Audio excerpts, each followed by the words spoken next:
नमस्कार, माहेरची चवमध्ये तुमचे पुन्हा एकदा खूप खूप स्वागत आहे. आज मी करणार आहे बटाट्यापासून एक खास पदार्थ. चला तर मग रेसिपीला सुरुवात करूया. हे मी बटाटे घेतले आहेत. हे 10-12 बटाटे आहेत. ह्याला कुकरमध्ये उकडून घ्यायचं आहे 2 शिट्टे घेऊन. तर मग मी हे बटाटे उकडून घेतलेले आहे 2 शिट्ट्या लावून. मी ह्याच्यामध्ये कुकरमध्ये खाली पाणी घातलं होतं आणि बटाट्यांमध्ये पाणी नव्हतं. हे छान उकडले आहे आणि आता ह्याची आपण साल काढून घेऊया. आणि हे मी गव्हाचं पीठ घेतलेलं आहे. हे चाळून छान सॉफ्ट असा डो करून ठेवलाय. आता ह्याला आपण झाकून ठेवूया. हे मी छान बटाट्याच्या साली काढून घेतलेल्या आहेत. आता आपण ह्याला छान हे असं मऊ करून घेऊयात सगळं आणि मग त्याच्यामध्ये काय मसाले टाकायचे काय ते आपण पाहूयात. तुम्हाला आत्तापर्यंत साहित्य वगैरे बघून लक्षात आलं असेल की आपण आलूचे पराठे करणार आहोत. चला तर मग मी गॅस पेटवून घेतलेला आहे आणि त्याच्यामध्ये मी हे बटर टाकून घेते. हे बटर छान मेल्ट झालं की मग आपण त्याच्यामध्ये हे जे बटाटा स्मॅश करून ठेवलेला आहे मी तो टाकून घेते. तुम्ही बटाटा हाताने स्मॅश करा किंवा स्मॅशरनी करू शकता, नाहीतर खिसूनही घेऊ शकता. तर हे बटर मेल्ट झालेलं आहे. त्याच्यामध्ये आपण हे स्मॅश केलेला सर्व आलू घालून घेऊया. आता हे छान आपण थोडंसं फ्राय करूया आणि ह्याच्यामध्ये बाकीचं साहित्य घालून घेऊ. आपण ह्याच्यामध्ये 2 चमचे आणि थोडंसं अजून एक असे 3 चमचे मीठ घालून घेऊया छोटे. पाव चमचा हळद. आमचूर पावडर टाकायची. मी लिंबू नाही टाकत. लिंबू जर का टाकलं तर ह्याला पाणी सुटतं, त्यामुळे आमचूर पावडर टाकली तर छान टेस्टही येते. थोडंसं हिंग,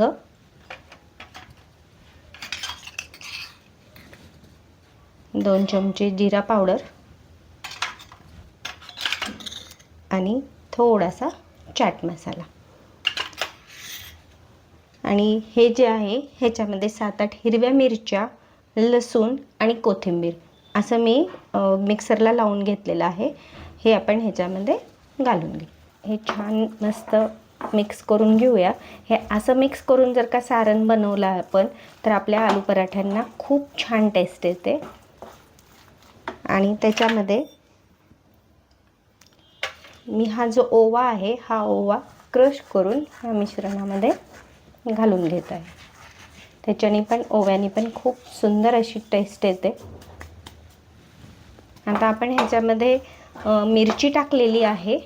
तुम्हाला जर का तिखट घालून घ्यावं वाटत असेल तर तुम्ही तुमच्या चवीनुसार तिखट घालून घेऊ शकता किंवा मिरच्याचं प्रमाण वाढवू शकता.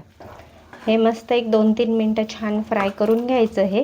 आणि हे फ्राय झाल्याच्या नंतर थंड होऊ द्यायचं हे सारण आणि मगच नंतर आपण पराठे करायला घेऊया. ह्याचा छान मंद असा सुगंध येतोय आणि आता हे सगळं असा छान गोळा तयार झाला. या स्टेजला आपण हे बंद करून घेऊ.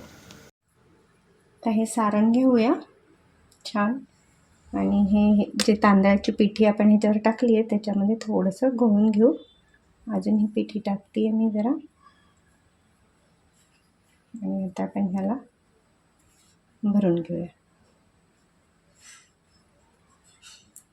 आणि एक्स्ट्राचं जे पीठ आहे ते आपण काढून घेऊ. डिप करू थोडंसं आणि हाताने हे सर्व सारण थोडंसं असं पसरून घेऊया, जेणेकरून ते सगळीकडे एकसारखं होईल. आणि आता हलक्या हाताने लाटून घेऊ. थोडंसं जर का तांदळाची पिठी किंवा पीठ लावायचं असेल तर थोडंसं खाली लावून घेऊ शकता. छान पराठा मस्त लाटून झालेला आहे. आता आपला तवा पण तापला आहे. त्याच्यावर थोडंसं साजूक तूप लावून घेऊया आणि आता हा पराठा हलक्या हाताने घेऊन आपण टाकून घेऊया. बस दोन्ही साईड छान तूप लावून खरपूस भाजून घेऊ.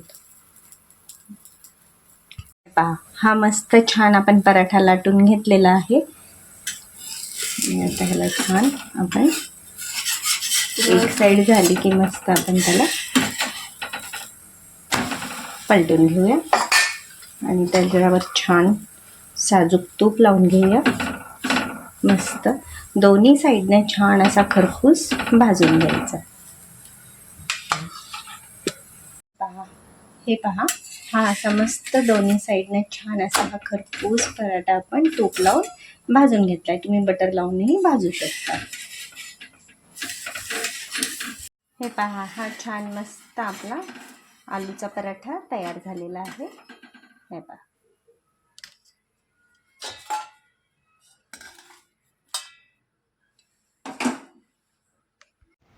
हे पहा, मस्त हा आलू पराठा, गरमागरम आलू पराठा तुम्ही दह्यासोबत, सॉससोबत किंवा लोणच्यासोबत भरपूर तूप घालून किंवा बटर घालून त्याचा छान स्वाद घेऊ शकता. थँक्यू.